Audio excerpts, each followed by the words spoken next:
Hello everyone, welcome back to Pomming Oz. I hope we're all doing really well and I hope we're enjoying this long weekend. If you are new around here, please drop a like, please drop a subscribe. It means the world to me. It really does help the channel out. We're ploughing through likes. You guys and girls have really dropped the support, which means the world to me.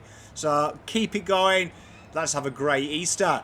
So what we're going to do today is we're going to discuss, and everyone always asks this whenever I'm on the forums, oh, what would you do if you were coach? So I thought, let's have a look at the problems at my football club and let's look at maybe some options that could rectify it.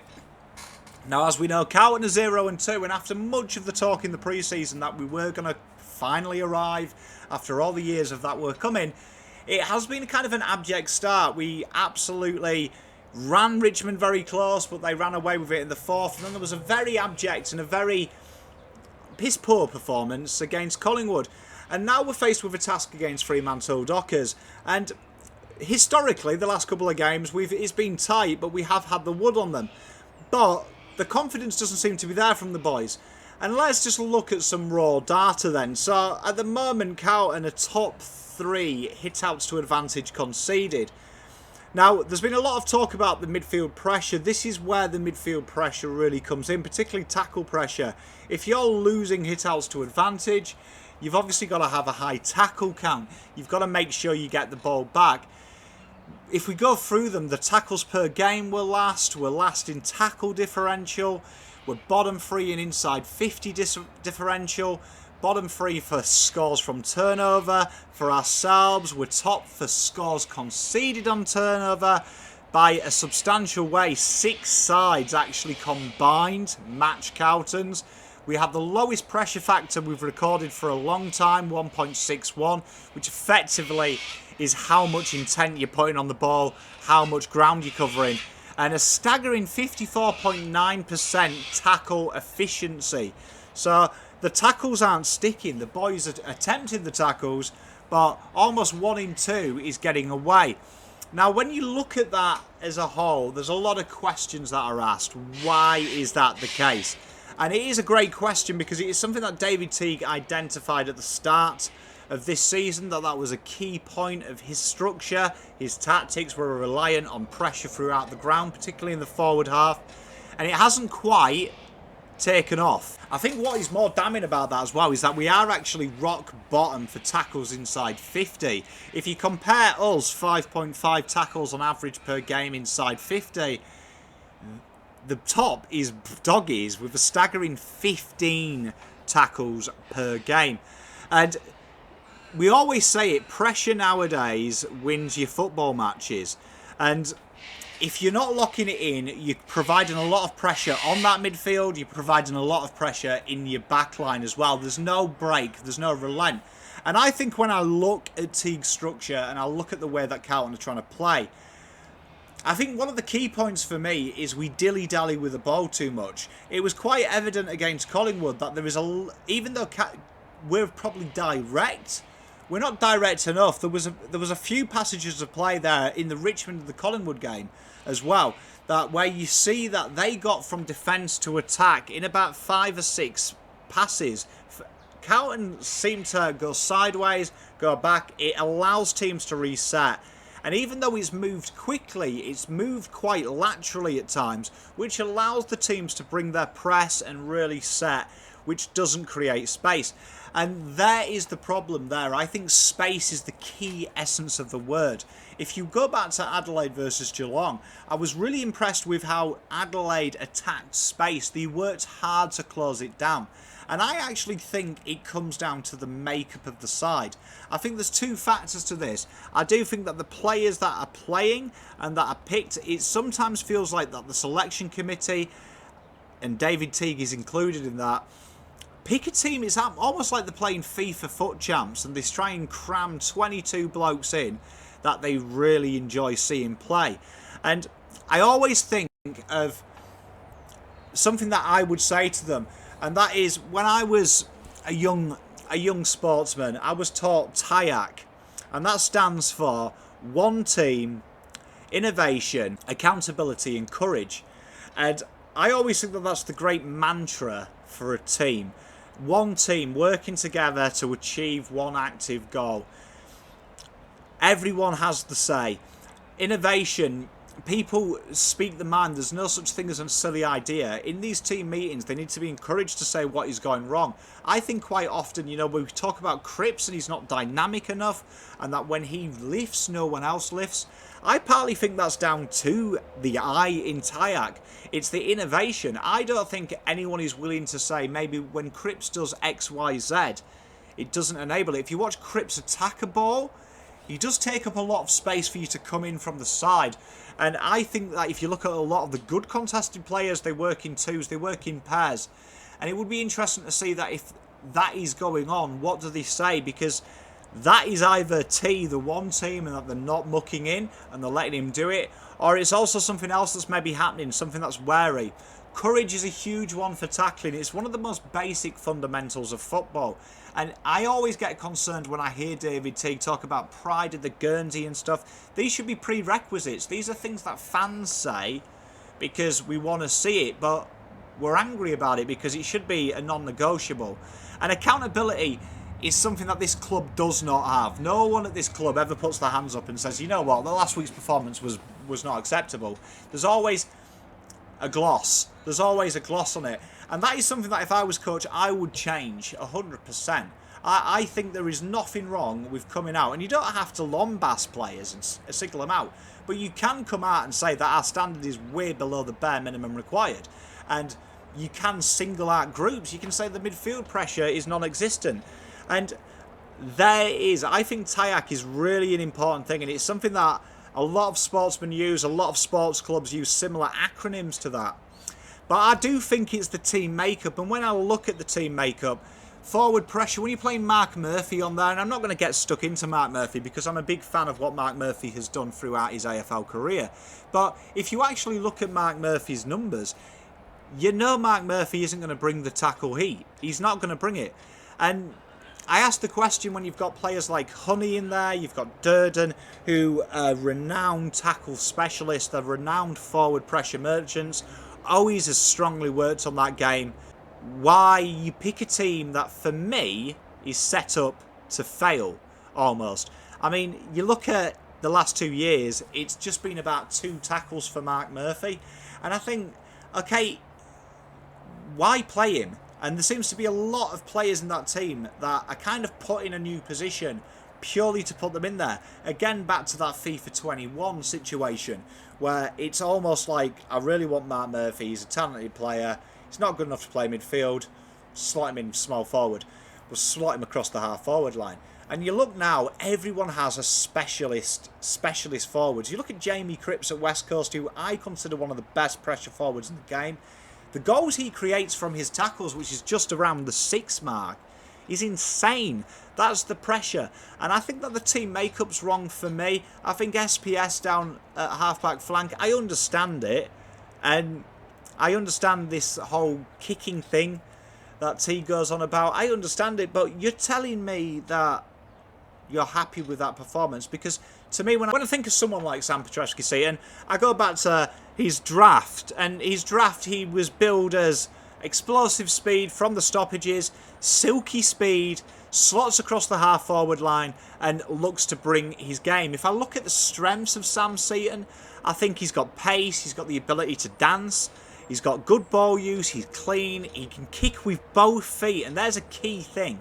He can kick with both feet. He's got an unselfish approach to the game. And I think when he came into the draft, one of the things was his consistency, his endurance, was his negatives. And I think Sam Petrevski-Seton should be playing Mark Murphy's role. It's obvious. Like, you've only got to read his draft profile. And they're available online as well. The under-18 do their draft profiles. And you don't even have to see him. You can read it. His skill set fits that. And I just think our selection's wrong. Totally wrong. And it just makes me wonder at times, what are we trying to achieve from it? And I'm not criticising T because it's early doors, and well, I suppose I am really, but I just don't get it. I don't get how long you have to do something. It's almost like the old adage, you know, that if you just bung some ingredients in a cake bowl, chuck it in the oven, and then wonder why you haven't got a Victoria sponge, would you maybe research your ingredients, or would you just keep putting the ingredients in and put them in for 35 minutes, pull it out and it's still a complete hot mess, and you're like, oh God, why won't you just deliver me a Victoria sponge? You change it, and I'm hoping to see this week some selection changes, because Fremantle are no mugs, and even though they're weakened, there's no Nat Fife, they've got heavy documented issues with their toes and their rucks. They're still a threat. They're still a threat, and even without that, they tackle hard, they bring the heat, they close down space, and that is something that I really worry about. And I've gone back and looked. If you look at these 5-6 goal runs, we just purely stop tackling. The pressure's not there. And one big observation from the Collingwood game, and I hope people who watch the game see it, is how many times do Collingwood tackle in pairs? It's almost like there is an urge that I'm not going to make and rely on my mate to do it just in case he gets it wrong. And there was a few times, and I'll pick on some players, Zach Fisher pulls out a few times and lets Jack Martin tackle him, but he's in position to do it. It's like, make sure. It's a bit of diligence, and I think the team lacks self-pride, and that will be something that I would be calling out. Like, when people say, oh, the coach needs to motivate them, they're elite professional sportsmen being paid 6 figures a year.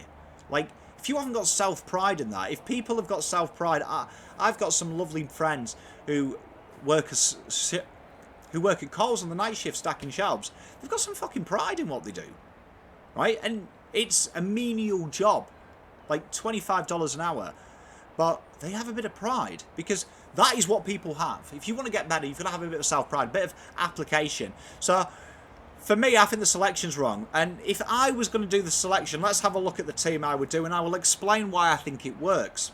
So here we are, the backline then. I'm going to go Luke Parks, and it's amazing because I wrote this team sheet down on Monday. Maybe Teague's maybe listening to my private conversations. As a few of you attest, I was a big advocate for him. Liam Jones and Doc down the back.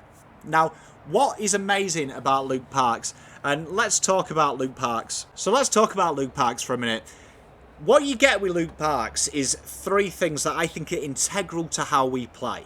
1, 83% disposal efficiency last year, staggering 88 in across all formats. He's a heavy kick player. He's about 9 kicks a game, 3 handballs and 2 tackles, but an important 6 marks. Now, if you work that out on a metric, and it's a very loose thing, we would expect him this weekend to have about 9 touches and 4 marks. A staggering 2.5 of them are intercept marks. He's an absolute intercept mark beast. He really does go to look for that.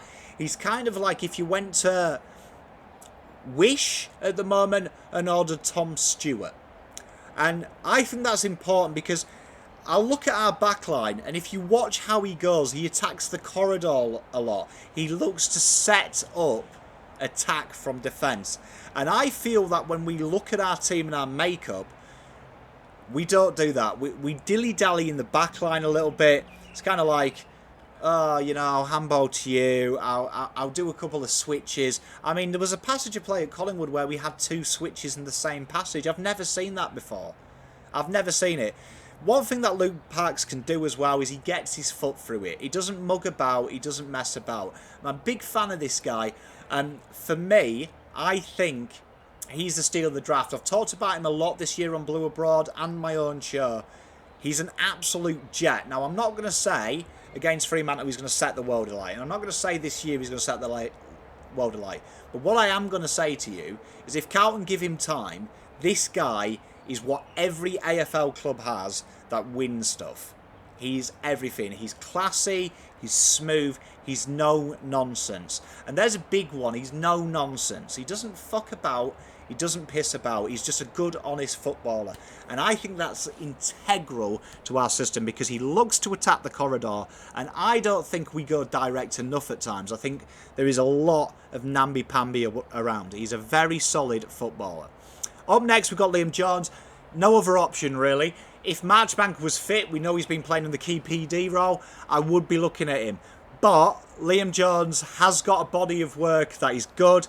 I don't like the way, though, that he's so loose. I think that is a huge issue, because he doesn't play loose in the traditional sense, where Luke Parks actually sits on his man and then moves from there. Liam Jones loiters somewhere in between about 5 blokes and then looks to intercept. I'm not a fan of it when you're the last line of defence, but I'll deal, and I think he's got a job to do. Now, Doc, I've moved him onto the opposite flank to where Sard is, and I'll tell you why. They just don't work together at the moment. Doc treats Sard, from the 2 games I've seen, it's almost like he thinks he's playing with Cade Simpson, and he kicks to him as he's running backwards. You need to get the ball on the go. And I think that that's what I want. I want Doc and Sard to be working opposite sides and looking to impact the game, looking to move the game on. I think Doc has maybe lost a yard from these knee injuries, which is totally understandable, and we can't be too critical of him because that happens. But it is a concern. But Doc is reliable, he's strong, he's good-bodied work, good defender. Half back line, and I like this one. I've gone Sard, Wheater in Williamson. Now, Sard, very important, breaks lines. I need to see that dash. We are last on metres gained differential, which is a concern when you've got Doc and Sard in your back line. These 2 are traditionally really high. It's a concern. This should be where it's built. And I think that the back line isn't doing enough. So why people saying it's the best backline in the comp. It's not doing enough to gain these metres because it's just short, stabby kicks. We're not a ball retention side. If you actually look at the makeup of this side, it ain't going to be West Coast Eagles. It ain't. It's going to be more of a direct game style. It's going to be more of a quick-paced game. And Sard and Williamson will be charged with that. That's one thing I've noticed about Williamson. He's not attacking the game. He's not taking the game on. He's becoming too cute. For me, with Williamson, it'd be back to basics. I'd remove his handball licence. You're kicking down. You're kicking long. You're trying to gain these metres. And it is about encouraging this. You know, we're talking about working for space. Work for fucking space. Fight for freedom. Fight for space. And Wheater in, no questions asked, is there? He's an absolute jet. My centre line, I've gone Cottrell, Setterfield and Williams. Setterfield, no brainer. Bring him back in the centre of the park. Bring him back. This defensive half-back flank intercept role, it's a bit like me on my wedding night, if you'd ask my beautiful wife. It looks good on paper, but it's drunk at 2 in the morning, fast asleep. Promise you the night of their life, it's game over. It looks good, but it ain't effective. Bring him back where he is. He's strong, he's clean in the contest, he's good help for Cripps. And here's another thing. Get the ball out to your talented. Get your ball out to these guys. I've brought Cottrell back. Runs hard both ways. Great endurance. Decent turn of pace. He's got a little bit of commitment. A little bit of guile. He's got that self-pride. He's got that chutzpah that I'm looking for. Williams on the other flank. I'm going to rotate him into on the ball, obviously, with me Sammy Walshes, with me bench and things like that. But I like that. Put players that have got a bit of speed and can deliver the ball. Williams has got a great delivery by foot. I like the idea of playing on the wing and then rotating him through the middle. I think using him kind of like a Kelly role, like you see Whitfield playing for GWS, is the way to go with Williams. He needs to be there because he hits targets and he's got a beautiful flat kick. Half forward line, Gibbons, McKay and J Sauce. Now J Sauce brings my tackle pressure, he brings my forward heat. Gibbons, he brings the goals. I want to see these tackle numbers though. He hasn't done it as much as he usually does. Want to see that hunger. It's okay when you're kicking 3 goals, but last week, if you didn't kick 3 goals, I would have looked at your stat line and gone, why? Very talented footballer. He's a player as well that I can rotate in that Williams position. Rest Williams on the half forward.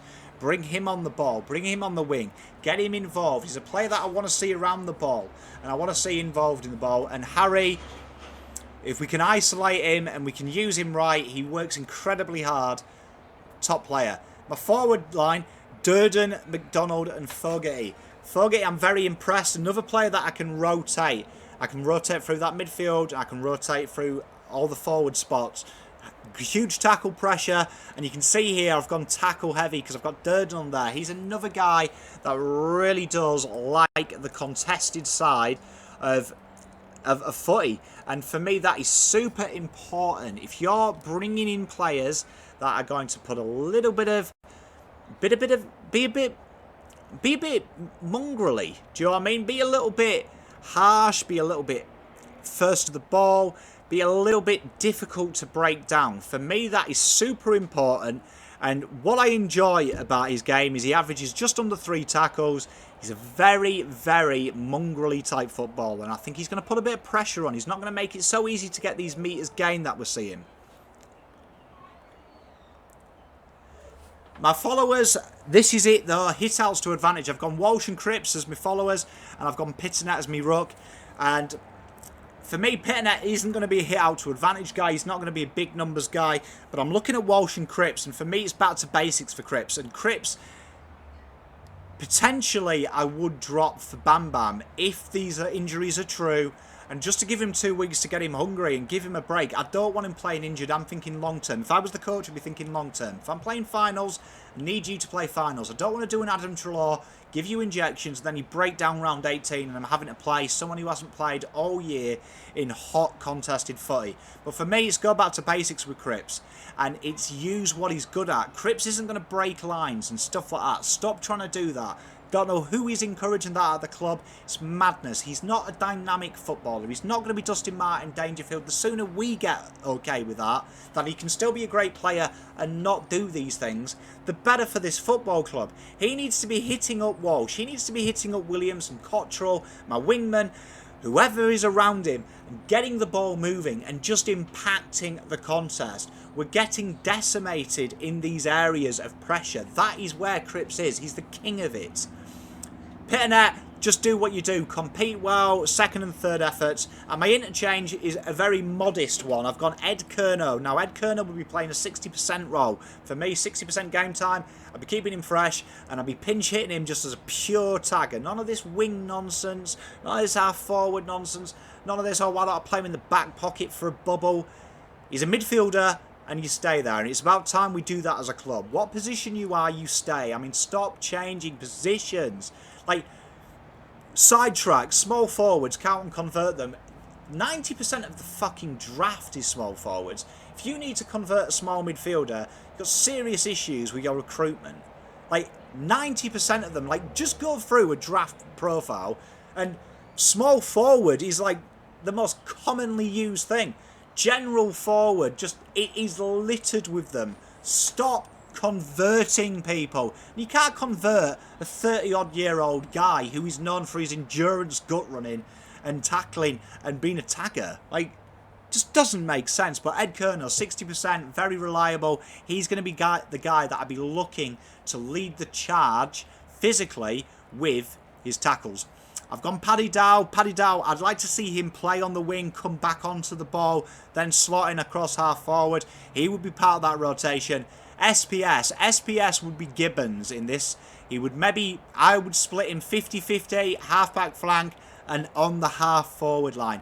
Looking to attack, and Noons would be the same. Keep him fresh, play him 25% across the lines, give him a little bit of a break here and there, and that would be what I'd be looking for. That is the makeup of my team, and I think that is the team that plays this game style, for me, the best. You could interchange it, but I think you've got to actually have width. I think when I look at our wingers, they naturally pincer in, and it just creates a congested mess in the centre. And I'll be looking to play the ball a lot more direct. And one thing would be the onus of don't play the man, play the space, attack space. That is one thing I've noticed. Ahead of the ball, Carlton run in the same pattern. Attack space. If you're on half forward and you see somewhere on the wing that's open, attack it. It drags players out of position, creates uncontested marks, and that is a thing with Carlton. When we look at us, just when we look at our team and we look at our makeup, we're right middle of the road for uncontested work, and that is always a concern for me, that we're not finding enough people in space. That's my team selection for this weekend. That is where I feel I'm going wrong. We're going wrong with the club. Let me know where you're feeling you're going wrong. Do you think it's something a bit more sinister? I don't quite buy into the losing culture because I think that's a cop-out. Anyone can say that. I think it's a cop-out. You can say it's a generalisation. There's always a reason, and I don't buy into the reasons at the moment. Let me know what you think. Let's have a chat about it. Let's hope they go well Sunday. Till next time, Pom out.